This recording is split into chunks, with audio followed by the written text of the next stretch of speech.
We recently highlighted Heart Health Month here in America and decided to bring that topic to our public health roundtable discussion. On this episode, I'll share with you that discussion and how you can also join that conversation. You're listening to the PHEC podcast, episode 342. The field of public health is so broad, overlapping multiple industries. With epidemiology at the core of public health, there are an unlimited number of ways to target specific populations, health conditions, environmental issues, and causes that matter most to you. My name is Dr. Huntley, and I'm the host here on the Public Health Epidemiology Conversations podcast. I'm an epidemiologist, consultant, and entrepreneur with over 20 years of experience in healthcare and public health. On this podcast, my guests and I engage in conversations that demonstrate the importance of public health and epidemiology across a variety of industries, helping you think outside the box and inspire greater positive impact in communities around the world. Now, let's dive into the topic of this brand new episode. Greetings, everyone, and thank you for joining me on this episode. Many of you may not know this, but I lead a public health and epidemiology consulting firm, and we have a very strong data team that supports large nonprofit organizations and government agencies that serve Black, Indigenous, and people of color communities, which are commonly referred to as BIPOC communities. We are often invited to support tribal organizations, and we're always humbled and honored to serve. We help our clients communicate their data and health information in plain language to the communities they serve. This type of support builds and strengthens relationships between the organizations and the individuals within the community. Some examples of the ways that we support include comprehensive toolkits, fact sheets, custom reports, community health profiles, as well as data-driven workshop facilitation that engages community leaders on specific diseases and health-related topics of interest to that specific community. Now, right now, we have capacity to take on 2 new clients. So if your organization serves BIPOC communities or is genuinely interested in building relationships with BIPOC communities, then please reach out to us through our website, which is drchuntley.com. We'll be happy to meet with you and explore how we may be able to support your organization. The links to our website will also be provided in the show notes. Now, on this episode, we are sharing a conversation from a recent Public Health Roundtable Live, which typically occurs on LinkedIn, and it's during the first Wednesday of each month. During the Public Health Roundtable discussions, we cover a variety of public health topics, bringing together a panel of public health professionals to share their perspectives. There are typically about 4 of us, but this particular time, there are only 2, and we each shared some very personal perspectives that I think you can appreciate. We encourage audience members to participate in the comments, and this helps to continue the conversation beyond what the panelists are sharing and also beyond just that window of time that we're live, so that recording lives on and you're able to join in that conversation even now. Recently, we focused on heart health conversations on a community level. So I'd like to connect that conversation with you now, the recording from that LinkedIn Live, so that you can hear it for yourself. And then I'll come back and tell you how you can join in on that conversation as well. Welcome, everyone, to this month's Public Health Roundtable discussion. We are going to be chatting about the topic of Heart Health Month. And I just realized that you don't see our names. There you go. My name is Dr. Charlotte Hughes Huntley, and I am joined by this wonderful panelist, Erica Horn. Erica, how are you? I'm doing good. Today's been a good day. I can't complain. How about yourself? I am good. The day's been interesting. I had some in-person meetings, then transitioned to home office to do some virtual meetings. So it's just been a busy morning so far, but I'm excited to really dive into the topic for this discussion and share about, really just kind of open it up. What are some of the challenges, maybe some of the parts that we can address, For introduction's sake, in case you're not familiar with who we are, I'll start by introducing myself. I am Dr. Huntley. I am the CEO and founder of Dr. C.H. Huntley, LLC. We are a public health consulting firm. We specialize in epidemiology, and we support large nonprofit organizations and some government organizations that specifically focus on BIPOC communities. And we provide support in the way of helping them understand and communicate their data and their health information in plain language. So that could look a number of different ways, but we enjoyed that work. Our data team really delves into some of the communities and our clients that we serve. I'm also the host of the Public Health Epidemiology Conversations podcast. If you're not familiar, I'll make sure that we put a link somewhere in the comments so that you can easily find it. You can also just search it on any podcast app that you are using and it'll pop up. We have a new episode every Tuesday, so we hope that you'll check that out. Erica Horn is awesome. I can tell you that, but I'm going to let her introduce herself to you as well. Hello, everyone. My name is Erica Horn, as stated. I am the CEO and founder of Akiri Consulting. We are a new business, and what we do is provide support to faith-based organizations, community-based organizations, nonprofits, with regards to program planning for health events and providing support for strategic planning and just all things related to trainings when it comes to mental health trainings and kidney coaching and just providing support for those organizations and for the communities that they serve.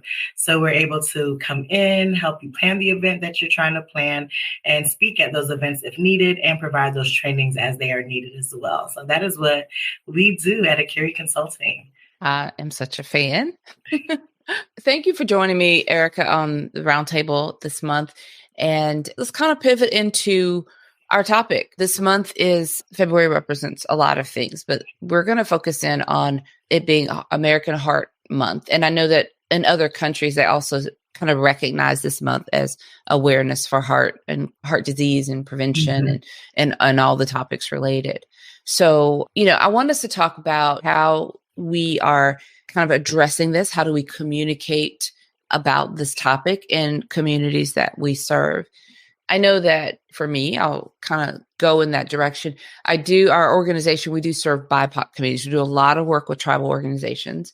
And on a community level, like I said, whether it's whatever the data is, we're trying to help them understand or really translate it so that the community, the individuals within the community have a better understanding, make it more relatable. But I think what I want to kind of talk about from my perspective, and I talk about these communication tips and, it feels like overload, but I often see these organizations with big hearts, well-intended folks. And we're talking about a lot of government organizations as well, public health departments. They're staffed with people who really care, have this heart to serve. But there is often a disconnect when we get to how we communicate what we want to share on a community level. And heart disease is one of those topics. How we talk about the challenges and the risk can be really not really well received for the community member as is intended. So that disconnect happens, I think, sometimes when we are losing connection with the people. We have to get people in the community involved in what we do. So I see this because I have conversations. For example, now that I've cut all my hair off and I wear this keep it shaved down low on the side, I go to a barber. I actually love going to the barbershop. It was really awkward for me at first because I only when my boys were young, I dropped them off at the barbershop to get their hair cut. I didn't have a personal experience with the barbershop, but I was welcomed in. And they take really good care of me. And while sitting there is all this conversation that happens. I am a trusted member of the community in the barbershop, so they don't filter anything for me. Sometimes I wish they would, but but I'm hearing things and I'll get questions because they trust me and I'm there. And my nickname there is Doc. They don't call me Dr. Huntley. They don't call me Charlotte. They call me Doc. And that's fine. I'll get all the time. So Doc, I have a question for you. Right. And then we'll go into something on a topic. And I find often myself, I'm sitting there, I'm having like different perspectives are running through my mind. From the public health perspective, I'm hearing about the programs and how we connect to the community through the barbershops and the beauty salons. And I'm running through my mind all the programs. And then in real, like the real scenario, I'm realizing that sometimes all of what we want to talk about, we have to peel back so many layers. And sometimes it's the simplest bits of information that they really need and really want to understand. And I think sometimes you only get to that by being actually involved. I wanted to share that as kind of because so much information will be kind of thrown around, post, get this PDF and this fact sheet and do this and do that. And I think that it gets lost. So I'm going to let you share an example and kind of like, if you want to add to that, but what's your experience in dealing with and communicating, about heart health? No, that's a really great example because as you mentioned, those programs, they were created to be in those spaces where they know the community goes. And I think a lot of the times when I go get my hair done, if I go to a salon, and at one point I had a shave size, so I used to go to a barber. So it's like I get, all those different dynamics. And it really is, like you say, bringing it back to making it simple. I was talking with a colleague of mine yesterday, and a lot of times we get these ideas and they sound so profound. And we're like, oh, we're going to do this, that, the third. And it's like, but honestly, that revelation could have been just for you to get to understand it. But you got to make it plain. You got to make it simple. You got to bring it all the way down. I get to work with some mentoring organizations and I do some health education events with them often. And they're probably my favorite groups to work with at times because they ask the questions that you don't even think of. They're so young and they're just so impressionable and they're ready to ask you, well, how does that work? And you're like, oh, wait, I just never really thought about it. So it really challenges me in a good way to really dig deep. And how do I make this understandable that even at a young age, you understand the importance of your heart. You understand the importance of your blood pressure, of what cardiovascular diseases. We think of American Heart Month and there's so many parts to it. It's very intricate. And most times you think, oh, okay, American Heart Month. Okay, cool. But there's cholesterol, high blood pressure, stress, all the different things that play into your cardiovascular health, and trying to connect it and making it plain like these all play a role. They're all important. You have to consider your stress levels, what things are causing you to stress. You have to consider your blood pressure. Do you even know what it is? Do you know why these numbers exist? Like, what's important for you? What's your normal? And just trying to get them to be empowered in their own understanding of their health as well. But just bringing it, like having basic conversations, bringing it down and having them in small groups really helps to help that understanding for the community. The fact sheets are great. I love them. I bring them when I have to go to events, so someone can have them as a point of reference. But when you get to have that one-on-one conversation or that small group conversation, you really get to dive a little bit deeper to what the person really needs. And then you're really making an impact on the community. Oh my gosh. I'm so glad you said that. Fact sheets. Everything you said is like spot on. I agree. And you mentioned fact sheets. I'm glad you did because I really want to personalize a couple of things. Like as we dive into, you're talking about the conversation, right? And communicating that. I want to think about, and this can go for any population, right? But if we think about heart disease is the leading cause of death in the United States. I mean, that kind of is what it is. But we know that we can reduce our risk by a number of factors, things that we can do to increase our heart health and reduce our risk for disease. One of the things, this is personal interest of mine, is moving more, physical activity. It was part of my dissertation research, kind of a part of the finding, the ways that physical activity can kind of improve so many aspects of our life, but speaking about heart health. And it doesn't take a lot. Yeah. We can moderate intensity exercise. We can go into the weeds about that, and there's a lot of different metrics, but just a little bit. I'm going to go with 30 minutes of physical activity 5 times a week is a great way to aim for reaching these minimal goals, these recommended goals from multiple agencies, NIH, American Heart Association. So I looked up and found a fact sheet that I really like. So I'm going to see if I can share it. I know people won't really be able to read it because of the screens, but I think it's worth just trying to just give a visual here. if I share it, it'll be too much. Okay, so I won't share it. But let me just repeat or share some of the information. So if we think about moving more, and I'm going to tell you a personal story that got me on this. I'm putting it all out there, okay? Because I think as public health professionals, sometimes we're giving out, we're looking at everybody else, we're thinking about the populations we need to serve and who we need to communicate with, and we're not putting the mirror up and looking at ourselves. Yeah. Right. And what do we need to do for ourselves? How are we taking care of ourselves and all these things? So I've always had this habit, this routine of early morning walks. I would get up early in the morning. And it started with early in the morning simply because that was the only time of day that I could protect before everyone else needed me for something. So if I tried to walk at the end of the day, I would get distracted with all the things that would come up that people needed me for by that time.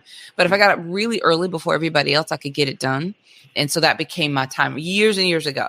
So I got off that pattern toward the end of last year. I was grieving the loss of my mom, and I could blame, I was going through that.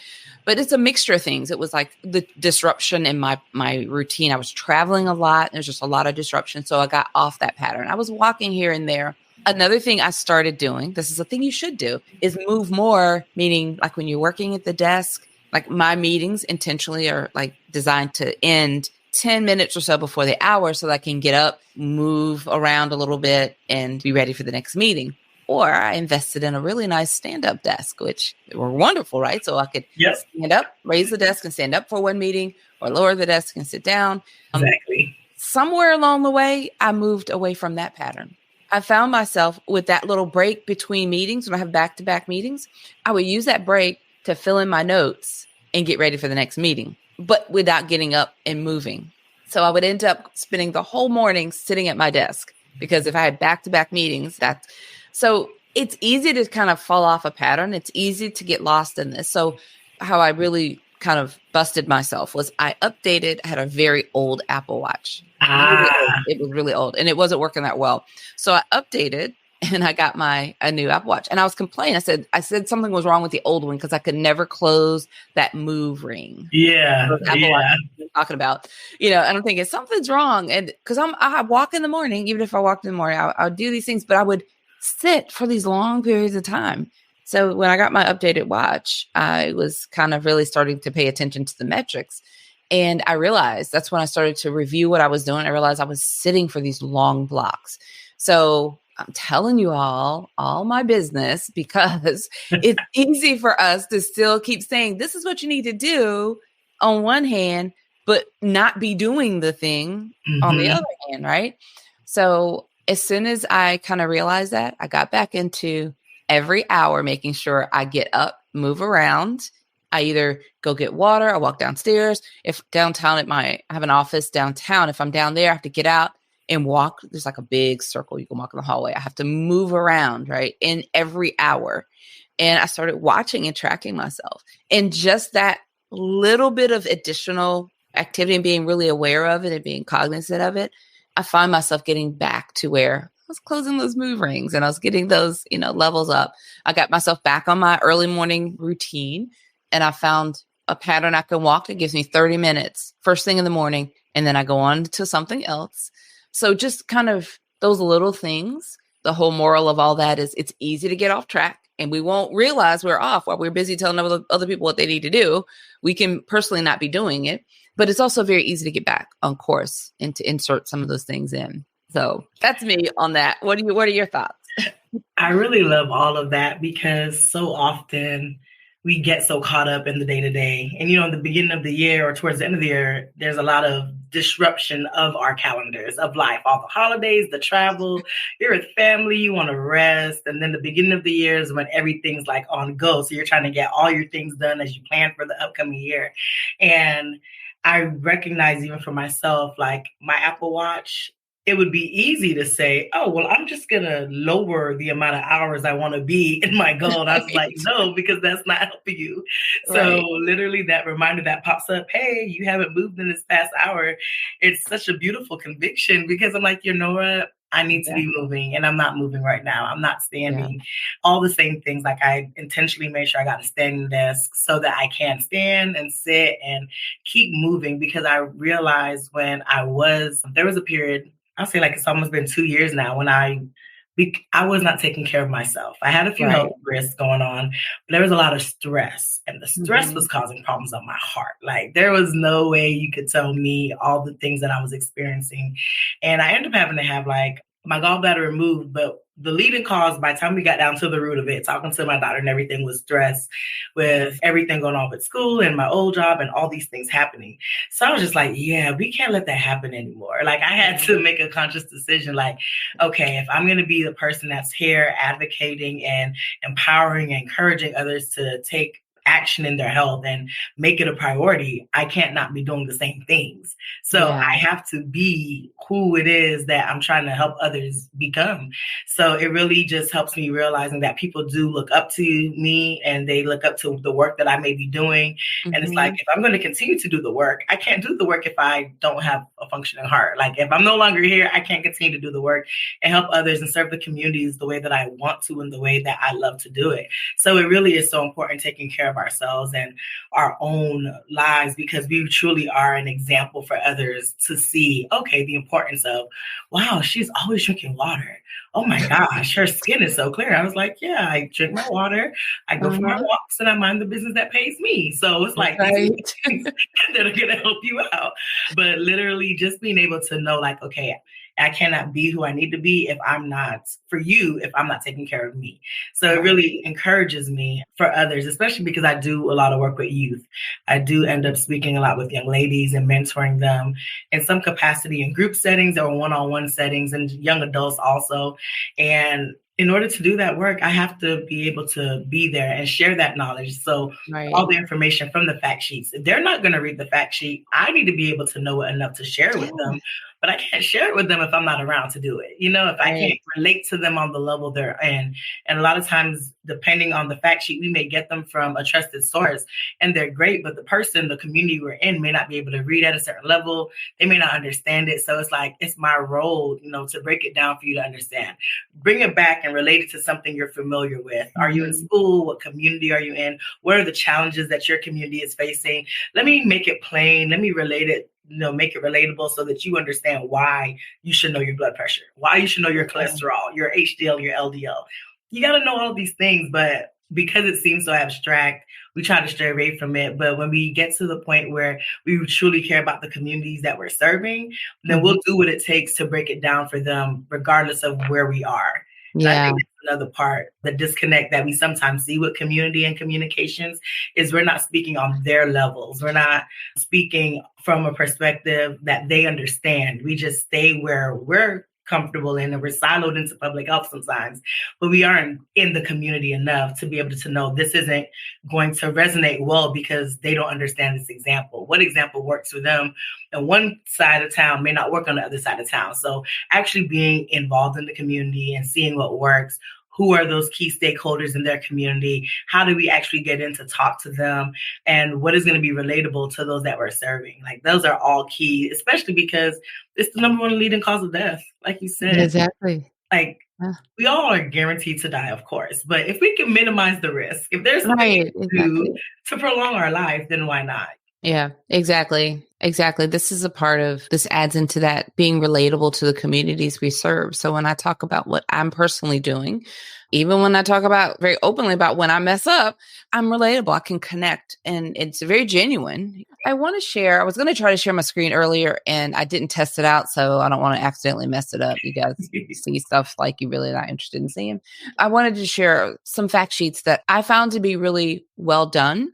There's a collaboration. Their logos on the bottom, but it comes from healthtruth.gov. It's NIH and Heart Truth. And I'll put the link to where we can find these fact sheets in our comments so that if you're interested, you can look at them. But the one that kind of relates to physical activity, it's called Move More. And I just want to share a couple things as we wrap up, because I want you to feel like if you listen to this and you're thinking, gosh, I do sit at my desk too long, and or maybe I need to talk to somebody about this.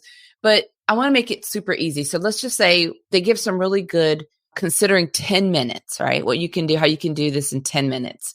So if you only have 10 minutes, you can start walking for 5 minutes, like take a brisk walk somewhere for 5 minutes. I've set timers, like every phone has it, your watch probably has it. Set a 5-minute timer. And when that timer goes off, just turn around and come back. So then you've walked for 10 minutes. I mean, that seems doable. This is one that Erica and I, I've talked about this a lot, and I've done this. Dancing. Oh, yeah. Standing or seated. My husband can definitely do a seated dance. he's one of those people that keep the beat when he's sitting down. I'll let him stand up and dance. But dancing to 3 songs, that's another way to fill in 10 minutes. I like that one because, I mean, you can do praise dances. You can just pick your favorite hype dances, your hype music, and just pick your favorite songs from the 80s. For those of you who were here in the 80s, and whatever that is, but I think a dance break is super nice. It's fun, especially if your work is real intense and heavy. Sometimes that can just give you another like mental boost as well, shaking it off kind of thing. So, and then another thing, like if you're on public transportation, for example, get off your bus early and then walk the rest of the stretch. So maybe get off a stop early than you normally would and walk the rest of the way just to give yourself that opportunity for the extra 10 minutes, right? So those are just some easy ways. You could probably think of a whole lot more as we're talking about this. But the whole idea is for all my public health friends and colleagues, put that mirror up in front of you for a moment and think and look at yourself. And what are you doing to take care of yourself? How are you moving more? How are you practicing heart health? And then look into how you can implement any strategies to better communicate this to who you serve. That's my final kind of take on this topic as we wrap up. Erica, do you have any final thoughts or words? I just wanted to add even like 2 things I noticed I've also done to help me is parking lots. If I'm going to the store, I used to be trying to find the closest one. Now I don't mind parking a little further just to get a few extra steps in. Yeah. And then I would intentionally try to go through a building to take an elevator to avoid stairs. So now I park by the stairs and I try to take more stairs instead of elevators when I have to go in buildings. Thinking about it, like you said, it's the little things. It doesn't have to be some drastic, huge thing. Everybody may not be able to afford a gym membership, but the earth is free. We live here. You might as well take advantage of the earth that we live on and the sidewalks that we have and the grass that we have access to, the parks.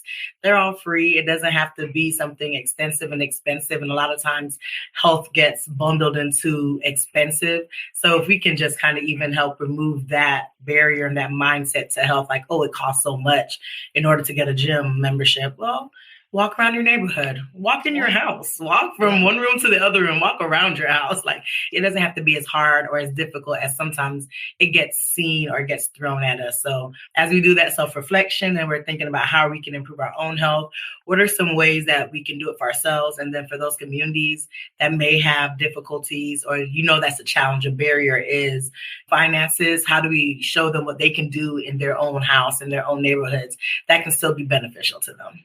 I love those examples. You made me think of a couple other ideas. There's 2 things. I have my office that's downtown.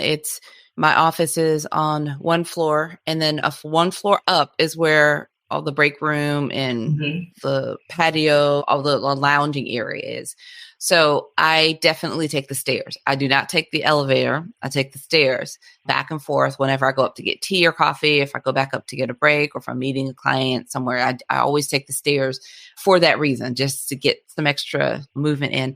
And then I have a rule, and I've mentioned this on previously, like in our podcast, on my podcast, I have a no eating at the desk rule. Oh, that's good. Yeah. Like, I mean, I can have a snack. I may bring like a fruit snack or something like that, right? I love to munch on fruit. I'm obsessed with like fresh fruit. Yes. Love that. So I can do that, but I cannot take like my lunch at my desk. That's like a hard no, like a non-negotiable rule. Yes. So, and that I started that for my home office to force me to get out of this room, at least go somewhere else in the house and eat my lunch and then come back to actually have a regular break. When I'm downtown, I got the office down there and you can customize. And I was like, oh, I think I'm going to put like a refrigerator here so that drinks are convenient. My husband's like, absolutely not. And I got a little bit of attitude at first, but he was like, if you do that, then one thing will lead to another and you'll start eating in the office. So we have like, when I'm downtown, I have a no eating in the office in terms of like a lunch. And I will pack my lunch often. Even if I DoorDash my lunch, I have to go into the other break area on the floor up, take the stairs up, and eat my lunch. I love that. I only had a few times I broke that rule. Once was when I was actually working and sick and I didn't want to be around other people. I wasn't really quite feeling well, so I stayed in my own office. And then one time I was really trying to hit a deadline and I had them DoorDash delivered to my door and I had to kind of push through to meet that deadline.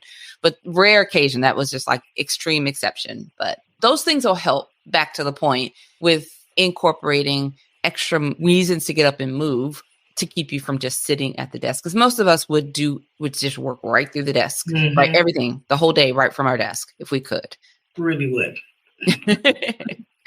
So thank you, Erica. This has been a lot of fun. Thank you for sharing all of the tips, insights, advice on this roundtable discussion. Some really good things that you raised for people to think about. And I hope that those of you joining, whether you're live or watching the replay, share your tips, thoughts in the comments with us. We'll read those, come back to those as you share your thoughts and reply and respond to. You can keep that discussion going.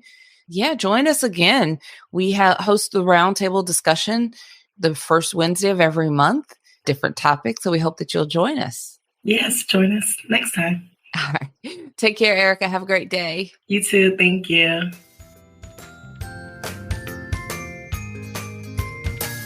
Well, I really hope you enjoyed that conversation as much as we did. In the show notes, we provided a link to the LinkedIn live stream recording in case you'd like to add comments and join that conversation. It's not too late to do so. We always go back and respond to those comments that show up later. The show notes page for this episode, which is episode 342, can be found at phecpodcast.com. Once you're there, just navigate to episode 342, and then you'll find the show notes. One more thing before we go, please take a moment and share this episode with a friend. I'm sure you know at least one person who would be interested in hearing this conversation. If you're listening now in one of the podcast apps, then you can easily share this episode through a text or share it in a post on social media. Also, if you're at the bottom of our show notes page, or if you're on the show notes page, just scroll to the bottom, you'll find social media sharing buttons, which make it super easy to share this episode with your network. All right, everyone. Until next time, have a fantastic rest of your day. Thank you for listening to the Public Health Epidemiology Conversations podcast. Visit phecpodcast.com to find the show notes for each episode and to learn how to work with me.